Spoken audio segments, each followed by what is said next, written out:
जिसने अंधेरों में भी खुद को जगाए रखा है, जिसने अंधेरे में भी खुद को जगाए रखा है, उसी ने सक्सेस को दिल से लगाए रखा है। हेलो एवरीवन, आई होप आप सभी लोग बहुत अच्छे होंगे और उतने ही अच्छी तरीकों से ताबड़तोड़ तरीके से आप लोग जो है पढ़ाई कर रहे होंगे, अपनी प्रैक्टिस कर रहे होंगे।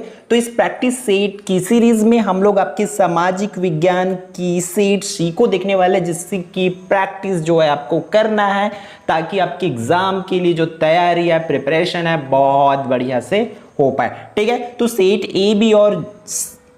ए और बी जो है आपने ऑलरेडी देख रखे होंगे। मैं ये ऐसा करता हूं क्योंकि आपको तीनों सेट से भी पढ़ना है भाई।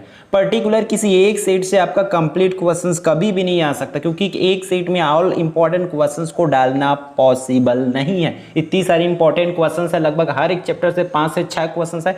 अगर इन सभी को करोगे तभी आपका एग्जाम अच्छा जाएगा। और उससे पहले एक चीज और जो है मैं आपको बता दूं वीडियो की स्टार्टिंग में, क्योंकि अंत तक तो बहुत कम लोग देखते हैं। तो आपको नंबर सिस्टम का इसमें लिखने का बहुत लोग पूछ रहे थे कैसे लिखेंगे। कई लोग छोटे लिखते हैं फिर भी उसको पूरा नंबर देते हैं, हम लोग को बड़े लिखते हैं फिर भी पूरा नंबर नहीं देते। ऐसा तो आपको छोटा बड़ा मैटर नहीं करता, आपको नंबर मैटर करता है। मान के चलो 4 मार्क्स की क्वेश्चन जो है, एक ही तो ऐसे 4 मार्क्स आएगा, तब आप थ्योरी के फॉर्म में इसको लिख सकते हैं।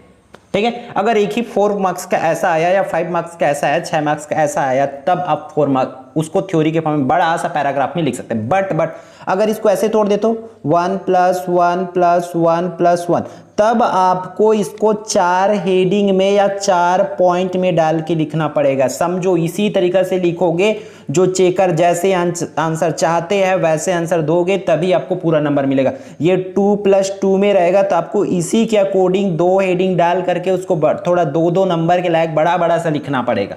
क्लियर है? इस तरीके से आपको नंबर जो है देना पड़ेगा। ये 1 + 3 में रहेगा तो उस हिसाब से आपका जवाब देंगे। पहला उसमें जाहिर सी बात है 2 क्वेश्चन में आंसर रहेगा, एक 1 मार्क्स के लिए और एक 3 मार्क्स, तो उस हिसाब से आप आंसर देंगे।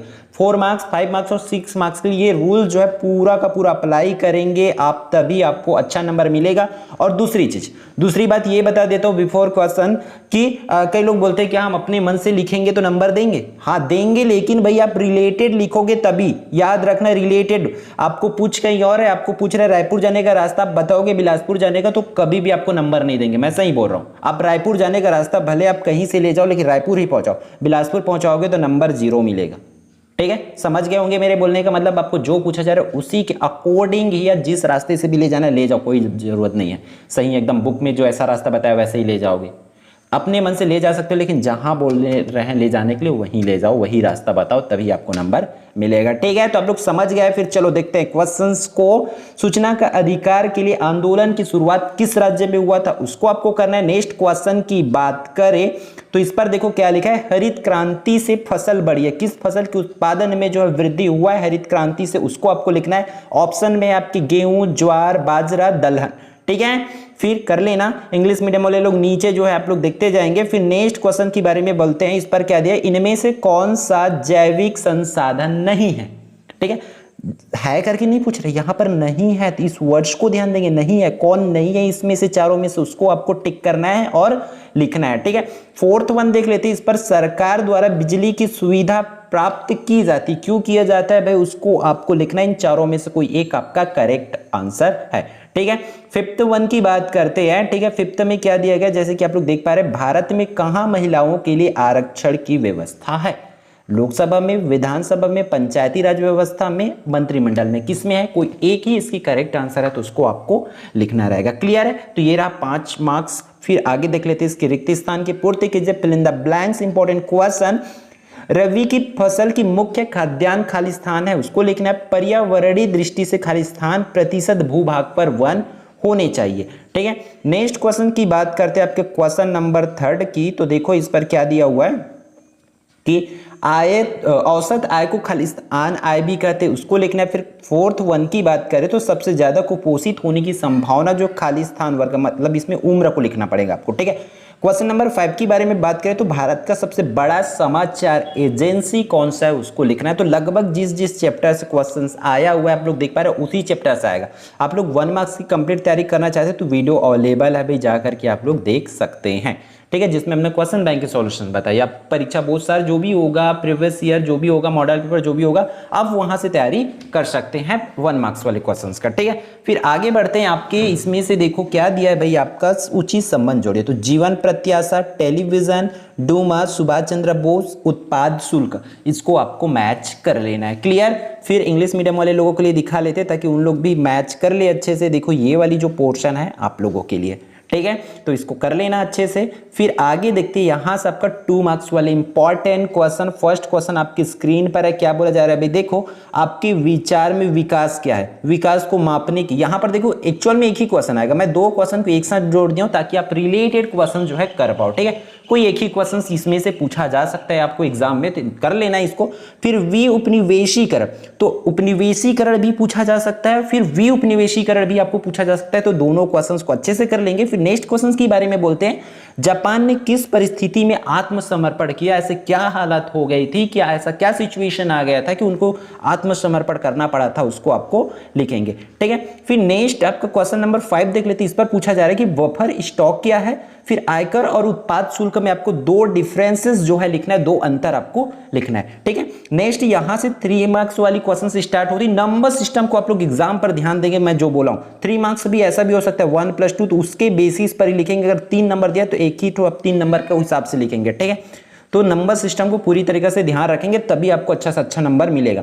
हिंदू कोड बिल स्त्री पुरुष समानता के क्या क्या अवसर देता है, उसको लिखना है। फिर क्वेश्चन नंबर 8 के बारे में बात करें तो एक उपनिवेश और स्वतंत्र देश, एक उपनिवेश देश और एक स्वतंत्र, उपनिवेश मतलब एक गुलाम देश और एक स्वतंत्र देश में क्या बेसिक डिफरेंस होते हैं उसको आपको लिखना है, ठीक है। क्वेश्चन नंबर 9 और 10 देख लेते, 3 मार्क्स वाले क्वेश्चन है ये। फिर हमारी 4 नंबर वाले क्वेश्चन स्टार्ट हो जाएगा। देखो इस पर क्या बोला जा रहा है कि नियमगिरी सत्याग्रह की, तो नियमगिरी से रिलेटेड जितने भी क्वेश्चंस हैं इंपॉर्टेंट, उन सभी क्वेश्चंस को आपको बहुत अच्छे से कर लेना है। फिर 10वां क्वेश्चन की बारे में बात करें तो इस पर देखो अधिवास वाला से है, तो अधिवास वाले पार्ट से भी जितना भी ग्रामीण अधिवास आपका है, शहरी अधिवास, इस तरीके से होती है, अलग अलग अधिवास होती है, जितने भी अधिवास, सभी अधिवास को अच्छे से पढ़ लेना। उस पर लेख भी पूछा जा सकता है आपको, ठीक है। और अधिवास हमारी किन किन आवश्यकताओं की पूर्ति करता है, इस तरीका से ये क्वेश्चंस है, तो उसको आपको उस हिसाब से लिखना पड़ेगा, ठीक है। तो सभी चीजों को रिलेटेड क्वेश्चंस पढ़ते चलेंगे। फिर अपना 4 अंक वाली जो क्वेश्चन है यहां से स्टार्ट होती, देखो प्रतिदिन के कचरे का दोबारा उपयोग किस प्रकार कर सकते हैं, उसको 4 अंक के लिए लिखना है। इसमें नंबर सिस्टम हमने मेंशन नहीं कर रखे हैं। देखो जल संसाधन को सबसे महत्वपूर्ण क्यों माना गया है, तो जितने भी संसाधन जैसे भूमि संसाधन, मृदा संसाधन, इन सभी चीजों को अच्छे से कर लेंगे आप लोग, क्लियर है। तो ये रहा आपका। फिर 12वां क्वेश्चन की बारे में बात करते हैं तो इस पर देखो क्या दिया है, वर्साय की संधि से जर्मनी को क्या हानि उठानी पड़ी, उसको लिखना है। फिर इसकी और की बात करें तो देखो इस पर क्या दिया हुआ है, विश्व युद्ध के दौरान विभिन्न देशों में महिलाओं की, ठीक है। हमने पिछले क्वेश्चन में सैनिकों की स्थिति के बारे में लिखे थे, इस क्वेश्चन में इस सेट में जो है आपको महिलाओं की स्थिति के बारे में लिखा गया। तो अब प्रथम विश्व युद्ध के कारण, परिणाम, तत्कालिक कारण, क्या क्या मशीनें यूज हुआ था, ध्यान दो, फिर बोलना मत भाई, बाद में छूट जाएगा पेपर्स में अगर वो क्वेश्चन आ जाएगा तो, ठीक है। क्योंकि एक ही प्रैक्टिस सेट में ऑल क्वेश्चंस को डालना पॉसिबल ही नहीं है, फिर भी जिसकी मैक्सिमम प्रोबेबिलिटी हम उन क्वेश्चंस को डालें ताकि आपकी जो तैयारी है बेटर हो पाए और आप बेस्ट से बेस्ट आप एग्जाम में देकर आ पाओ, ठीक है। फिर क्वेश्चन नंबर 13 के बारे में बात करते हैं तो कर संग्रहण का सीधा प्रभाव सरकार के खर्चे पर कैसे पड़ता है उसको लिखना। और इसकी और में देखो क्या क्वेश्चन है, सरकारी बजट क्या होता है, आपको बजट को एक्सप्लेन करना है कि एक्चुअल में बजट क्या होती है। और ये सरकारी बजट के 3 उद्देश्य, आखिर बजट की कोई ना कोई तो उद्देश्य होगी ना, कि बजट से क्या हो, किसकी घाटा हो, किसकी फायदा हो, कहां पर विकास हो, कहां पर विनाश हो, एवरीथिंग सब कुछ तो देखा जाएगा। तो कुछ ना कुछ उसके उद्देश्य होती होगी, तो 3 उद्देश्य देखो, ये इसके लिए 1 मार्क्स मिलेगा, इसके लिए 3 मार्क्स मिलेगा, इस तरीके से इसकी नंबर सिस्टम होगी अगर इस पर ये क्वेश्चन आती है आपके एग्जाम में तो, ठीक है। फिर नेक्स्ट क्वेश्चन की ओर बढ़ते हैं, क्वेश्चन नंबर 14 देख लो आपका। इस पर क्या दिया हुआ है कि पंजाब आंदोलन और असम आंदोलन, ठीक है, 2 आंदोलन कौन कौन सा, पंजाब आंदोलन और असम आंदोलन, दोनों की समानताएं और असमानता, मतलब दोनों की समानता और असमानता दोनों को लिखोगे आप लोग, ठीक है, दोनों के बेसिस पर, ठीक है। फिर इस पर देखो और में क्या है कि ग्रामीण व नगरीय जनसंख्या में कोई 4 अंतर आपको लिख लेना है, ठीक है। तो ये इन क्वेश्चंस को कर लेना बहुत अच्छे से, ठीक है। फिर यहां से आपका 5 अंक वाले पहला क्वेश्चन नंबर 15, जन सुनवाई से जनता के हुए अनुभव को लिखना है, ठीक है। जन सुनवाई से जनता को क्या अनुभव हुआ, उनको क्या सीखने को मिला, क्या परिणाम मिला, तो उसके कोई 5 अनुभव को आपको लिखना है, क्लियर। फिर इसके और में देखो भाई क्या दिया हुआ है, उदारीकरण का अर्थ स्पष्ट करते हुए बहुराष्ट्रीय कंपनियों का विवरण देना। उदारीकरण को पहले समझाना है कि एक्चुअल में ये उदारीकरण क्या होता है, भैया समझा देंगे। फिर बहुराष्ट्रीय कंपनियों के बारे में आपको किसको बहुराष्ट्रीय कंपनी बोला जाता है उनके बारे में डिटेल लिख देना है आपको, ठीक है। फिर आगे बढ़ते हैं, नेक्स्ट आपका 5 अंक वाली क्वेश्चन 16, इस पर क्या बोला जा रहा है कि यदि भारतीय रिजर्व बैंक वाणिज्यिक बैंकों पर नियंत्रण नहीं रखे, ठीक है, अगर रिजर्व बैंक तो मुद्रा व्यवस्था पर क्या प्रभाव पड़ेगा उसको लिखना है। फिर इसकी और में देखो मुद्रा क्या है, ठीक है, उस पर मुद्रा व्यवस्था पर क्या प्रभाव पड़ा, तो उसके और में भाई देखो मुद्रा क्या है, मुद्रा के प्रमुख कार्य, मुद्रा के प्रमुख कार्य मतलब कोई 5 कार्य को आपको लिखना है, तो इसके लिए आपको 1 मार्क्स मिलेगा, इसके लिए आपको मिलेगा 4 मार्क्स। इस तरीके से हो सकता है नंबर सिस्टम, ठीक है। तो चीज़ों को अच्छे से समझते हुए आपको करना है। फिर प्रश्न क्रमांक 7वां देख लेते हैं, हमें संविधान की आवश्यकता क्यों पड़ती, तो कोई 6 कारण आपको लिखना है। फिर भारतीय संसद के कार्यों का वर्णन करना है, तो 6 कार्यों को आप लोग वर्णन कर लेंगे, क्लियर है। फिर आपका लास्ट जो क्वेश्चन है देख लेते हैं, आपका 18 नंबर का, देखो कुछ इसी तरीके के क्वेश्चंस आपको दिया जाएगा, तो आप लोग इन क्वेश्चंस को अच्छे से कर लेंगे। और इन एक चीज ध्यान रखना, ये सिर्फ और सिर्फ प्रैक्टिस सेट है, इसमें से एकदम से पूरी तरीके से आपके एग्जाम में कभी भी नहीं आ सकते, ठीक है। तो चीजों को समझेंगे और जितना भी आपके पास इंपॉर्टेंट क्वेश्चंस बताया गया सभी का प्रैक्टिस करेंगे। तो ये 2 क्वेश्चन है, इन दोनों क्वेश्चंस का भी आप लोग कर लेंगे, जो कि अपने आप में इंपॉर्टेंट क्वेश्चन है, ठीक है। तो आई होप ये पूरी वीडियो आपके लिए यूजफुल रहा होगा, और यूजफुल तभी होगा, आप सबको पता है, जब आप क्या करेंगे, इसकी प्रैक्टिस करेंगे। क्योंकि वीडियो देख लेने मात्र से आपकी तैयारी नहीं हो जाता है ना, क्योंकि आप पढ़े नहीं हो तो ऐसा तो नहीं है कि आप एक बार वीडियो देख लो हो गई तैयारी, आपको मेहनत करना पड़ेगा, ठीक है। तो फिर मिलते हैं इंपॉर्टेंट वीडियो में। All the best for your exam. आपको बेस्ट जो है प्रेजेंट करके आना है, किसी भी क्वेश्चन को छोड़ना नहीं है, रिलेटेड आंसर्स आपको लिखना ही है, ठीक है। फिर मिलते हैं नेक्स्ट वीडियो में।